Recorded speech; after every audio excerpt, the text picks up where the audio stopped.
That's for Tom Cruise to be his girlfriend.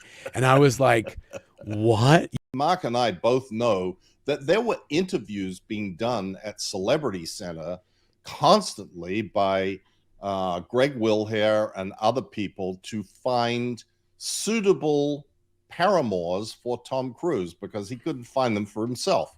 And it was being done under the guise of an audition. And it wasn't very, it was being portrayed as, we want to audition you for a Tom Cruise project. And then they would interview the female actress, and they would just ask them a lot of questions about themselves.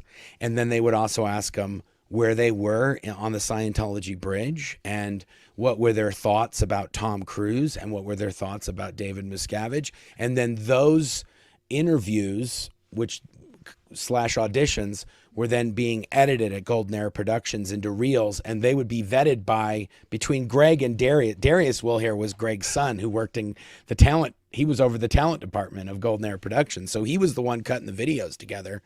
And even when I saw them, I'm like, what are we doing? We're now casting for Tom Cruise's movies? And Darius is like, no, it's a project for RTC. And then even the only way I knew what it was is I mentioned to Claire. I said, yeah, we were doing these weird auditions for some movie or something. And Claire goes, oh, that ain't for a movie. That's for Tom Cruise to be his girlfriend.